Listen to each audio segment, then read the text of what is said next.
Hey, this is Matt once again. Welcome back to another review. This is another paid request, this time for Brian. Thank you so much for that. And for those interested in requesting pretty much any type of videos, topics, reactions, reviews, re-reviews, randomness, out of blueness, whatever it may be, feel free to send it either directly to my PayPal or join my Patreon. Both links are down below in the info box. And I think I reviewed this once before, but it's one of those things. There was a time period where I was doing trailers to put into the videos. I would put like in a corner here or a corner here, here, with no audio. It was in a little window, and it'd be fine for like a week or a month or 3 months, and then boom, get tagged. But once again, thank you, Brian, for the paid request. And the SpongeBob SquarePants movie, I remember, and I watched it again, it still has this thought process of being better than I thought it would be. Because I didn't grow up with SpongeBob. I didn't watch the show, and I did not catch up with it like other people did. There's people that grew up with it, and they love the show, and they can quote the show. I was very much in the dark. I still am. I haven't watched much of the show to this day. And I think there were sequels to this film. But judging the movie by itself, it's got some really good animation. Animation that remind me bits of older Nickelodeon stuff I had seen, like Ren and Stimpy. Like there's a bit where SpongeBob and Patrick, they're in a bar and they're holding their breath because one of the bad guys in the bar says, "No one can resist this song. And we're looking for titties here. We're looking for little kids here. And little kids can't stop themselves from singing the song." And so our two leads are holding their breath. As they're holding their breath, it's these up close shots where the veins are pulsing and heads get bigger and just changing and morphing, and that reminded me of up close shots you would see in shows back in the day on Nickelodeon as well, like Ren and Stimpy. So it's well animated. It's got jokes that may pass over kids, or not even just jokes, but the fact that there's a point where our two leads, SpongeBob and Patrick, go into a bar and you're hearing Motorhead, rest in peace Lemmy. When I go see a SpongeBob movie, request or not, I thought this the first time I saw this. I went, any movie with Motorhead got a little bit of plus on their side, meaning it can't be all bad when you have Motorhead on the soundtrack. Or at one point, they're taught to as kids, as I know we're not, then they realize that they are, or they act like kids, and they're tearing up, and Patrick walks away, and his pants fall down to show his underwear. While they're in the middle of their crying session, this woman, who's the daughter of this King Neptune, she comes in, and you tell Patrick in scenes before that he likes her. And he goes, "You didn't see my underwear, did you?" "No." And then he stops and goes, "Did you want to?" I mean, that's a little bit innuendo that you could take however you want. And I think little kids will pass that off. They won't notice. And it's one of those movies that, there's a point where you think the characters are dead. A creepy scene where they're in this, really the real world, the live action world. And the whole environment is not animated anymore. And they're drying up because of this heat lamp. And they're drying up, and then they turn from their cartoon selves to a real sponge and a real star. And they're tearing up, and they say they don't miss each other, and it's like, wow, that's kind of emotional and kind of creepy. When I would think for kids, when they're seeing characters they liked, and then they've turned into the real life version as if they're dead, they've been dried up, all the fluids sucked out of their body, like the heat lamp was a damn vampire. I'm like, wow, okay, that's kind of ballsy. even if it's for 30 seconds or so. Still easily ballsy for this kind of film. And even stuff that seems stupid, there's a bit of cleverness to it. Okay, you have these live action pirates at the beginning, but they're doing it because they found tickets. And it kind of reminded me of the ending of Blazing Saddles, where something from the past, they go into the present day. They start having this fight at the end, and like the character from Blazing Saddles running to the movie theater. Right, it was more clever in Blazing Saddles, but this reminded me a little bit of that. And a lot of times I hold stuff like this up so I don't forget names, because I'm really bad with names. And then, of course, when the movie starts, then SpongeBob is having this dream that he's a manager and he's treating this situation, and it's like a cop film that he's been called in. But it's still for kids, so it's meant for, okay, the Krusty Krab, this fast food place, the guy, he needs a cheese on his burger, so they're doing it like a like a bomb squad type of thing. And he wakes up and he's such a innocent, perhaps naive character.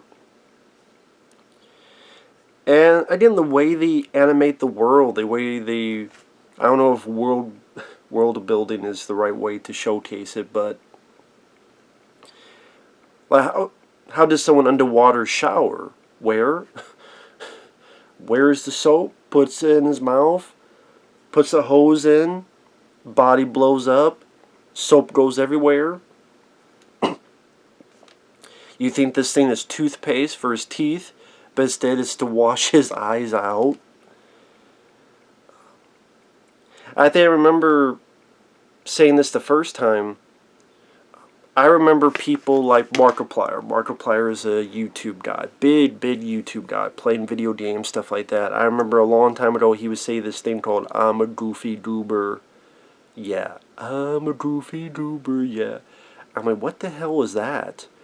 And then it wasn't until seeing this movie go, oh, that's what it's from. It's from this. And with Nickelodeon, I didn't grow up with it. I saw, because my aunt would tape a lot of stuff for the family. Because she had cable. When I was growing up, I only had 4 channels. ABC, CBS, PBS, and another form of CBS. And so as that went on, it wasn't until, again, the aunt would send us VHS tapes. Very kind of her to do so. And they would have Simpsons, or they would have X-Files, or they would have cartoons like Ren and Stimpy, or Doug. That was another one. So the few bits of Nickelodeon I saw was from that. Was it Legends of the Hidden Temple, Ren and Stimpy, Doug?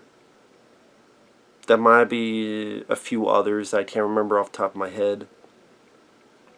But I'm just saying, I didn't grow up with this like other people did. But again, even watching it, the movie, I just see hints and elements of like Ren and Stimpy and the like. The voice work, the voice actors do their jobs well. I didn't realize that Patrick, his buddy, is Dauber from Coach. I can never pronounce his last name. He was also in the original miniseries The Stand in the 90s. M-O-O-N, that spells, and then he'll say another word. M-O-O-N, that spells. That guy was also Craig T. Nelson's buddy Dauber on the TV show Coach. And that's the guy who's the voice of Patrick. I'm like, oh, okay. No wonder that voice sounded familiar, because I remember Coach from back in the day. Oh, another thing that goes over kids' radar is, these characters get drunk. They get drunk with ice cream, but the way they're acting, and then the hangover afterward, it's like, no, they got drunk. It's just, again, for a kids' movie, they portrayed it with ice cream. But the stories that SpongeBob, he's thinking he's going to be the new manager of this other Krusty crab establishment. He goes there, he's happy, he's been employee of the month for, 400 or so days straight. But when the crab himself, voiced by Clancy Brown actually, Clancy Brown, who's in Buckaroo Banzai, he was the villain in the first Highlander film, Pet Sematary 2, No Brain, No Pain. He's the voice of the crab. Sadly, his character isn't in it much because of the circumstances. But anyway, he tells SpongeBob, you're just too much of a kid. You're just a bit too immature. So someone else gets the job, and he's very sad, and that's why he gets drunk on ice cream with his buddy Patrick. Meanwhile, this villain, this little guy named Plankton, who has a computer wife, I remember there's a line oh, it's like the day you agreed to marry me. And she's like, I never agreed to marry you. These little snide, or these little offhand remarks are, I think, a bit more clever written than you would think. And so Plankton has the idea to screw over Krusty Krab, frame him for a crime for stealing Neptune's crown. Neptune is led to believe Krusty Krab did it. He's going to kill him. SpongeBob, one thing leads to another, decides, hey, I will help you get the crown back. It's in this shell city where no one has come back before. I will get it. Give me this amount of days. And then he goes on his journey. Again, there are moments that were chuckle-worthy. Like the reason the teen is so adamant about the crown is that when he takes it off, it's a bald spot, but it's very shiny, and people just go, bald, bald, bald, bald, bald, and then someone's later crying, my eyes, I can't see my eyes.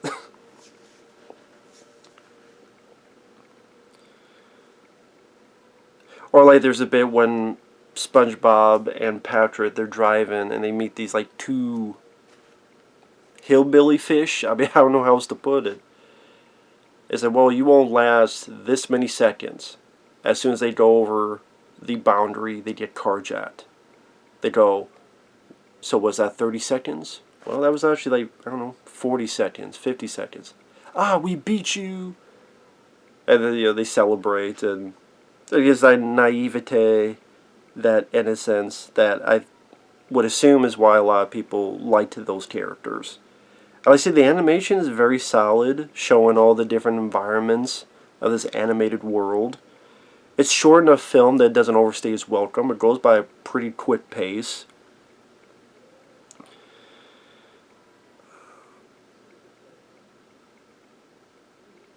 And yeah, they deal with stuff in bars, or they are chased by monsters. Some monsters that get eaten by bigger monsters. The Plankton sent this hunter out. And I don't know if this is the case, but the hunter reminded me of Randall Tetzcobb from Raising Arizona. He kind of looked like that with the motorcycle. Yeah, I don't know if that was the inspiration. Probably not. There's a lot of hunters that have that similar look. There's a bit that, again, I don't know if it's a reference to Airplane, but like the guy has, probably not because a lot of people have this idea. He has sunglasses, the hunter, the bounty hunter, and then he takes it off as another pair of sunglasses. I'm like, Wesley Snipes should have done that, considering how many times in direct-to-video films, especially the covers, these sunglasses that look like Blade, should have just had sunglasses, and he takes it off as just another pair of sunglasses. Wesley Snipes needed to do that joke. In some movie, in some way.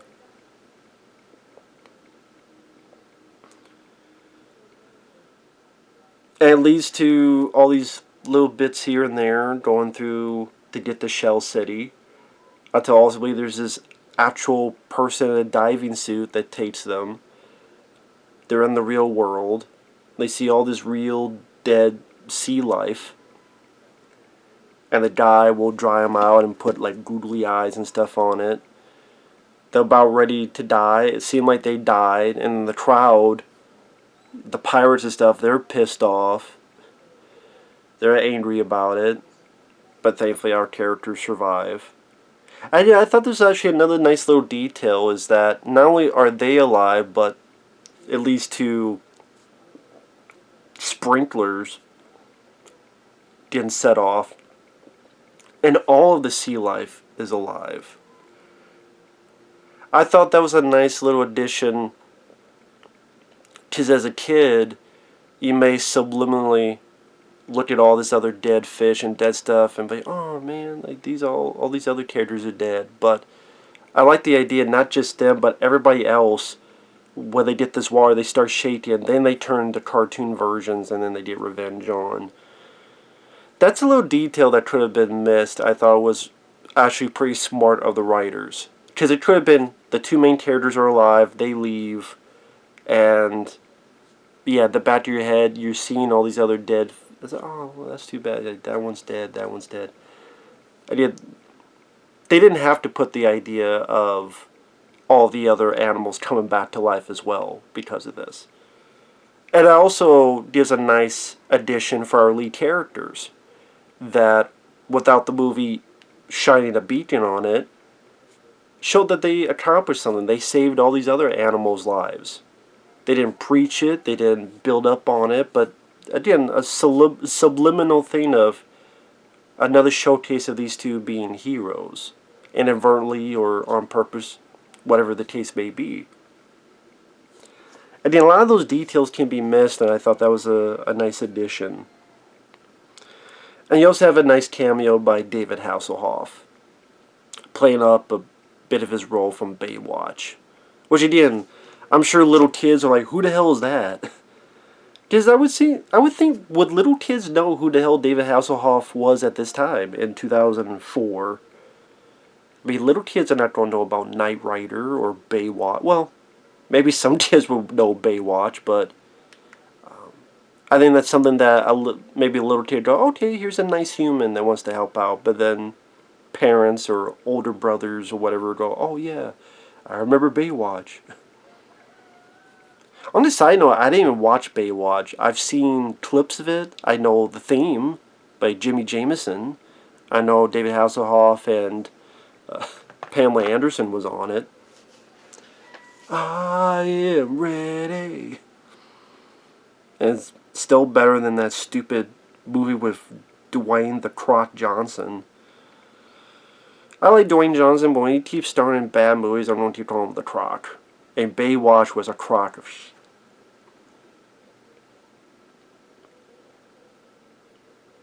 I mean, even the finale where the bad guy has his mind control scheme and SpongeBob stops it, you have a take on I Wanna Rock.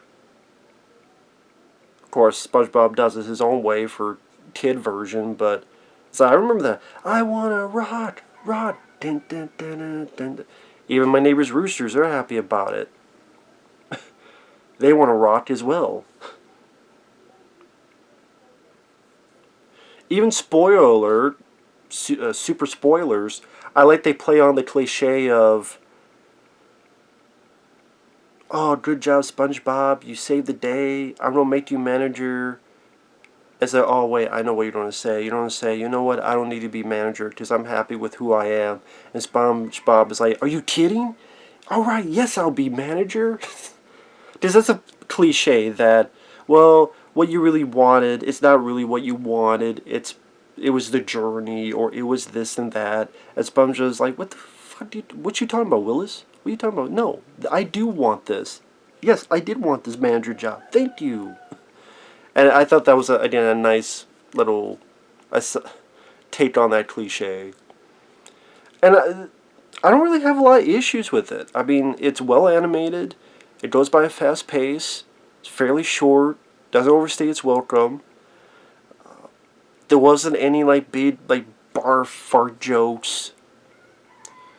I mean, juvenile, the kind of stuff that when Patrick thought SpongeBob got the job, he comes in the ceremony on a balloon and he's got a sign attached to his ass saying, congratulations, SpongeBob. Stuck between his ass cheeks. I'll take that over a fart joke any day, because I hate fart jokes. And this film didn't resort to that type of stuff. So give credit to that as well. Again, the voice work was fine. Some of the supporting characters, because of the story, they don't really get a lot to do. Like Clancy Brown as Krusty Krab. When the journey starts, he gets frozen, and he's frozen for the majority of it. I forget what the character is, but it looked like a squirrel or something in a diving suit. Or I don't know what the hell it is. But it's a female type of character in a diving suit. I think she's a bigger character in the show. But again, I'm unknown to that because I didn't watch the show. But I didn't mind her design, the way she looked. Would have been nice maybe if she was part of the journey, or if she had a bit more to do. See a bit more of that character. Squidward, I know he's a big character on the show. He doesn't really have much to do. He pretty much gets the job as the manager of the second Krusty Krab, and then he realizes something's going on, then he gets stopped like 2 minutes later. It's very much more of just a SpongeBob Patrick movie. And I like the idea they made it a bit of a road movie, because I'm a sucker for road movies. I grew up with road movies, whether it be Cheech and Chong's Up in Smoke, Tommy Boy, Planes, Trains, and Automobiles. If it's done well, I'm a sucker for a road trip movie. And that's what I meant, not road movie. What the hell's a road movie? Road trip movie. So I think that was the right idea. Plus, because of a road trip, they need to see all different avenues of the environment, which helps for a movie when you go into the bid stream, that you want to give a bit of scope that you couldn't maybe get to on the TV show. So yeah, I don't really have a lot of issues with it. It was a fun family film for what it needed to be. So with that said, thanks for watching, take care, and we'll see you guys later. Bye-bye.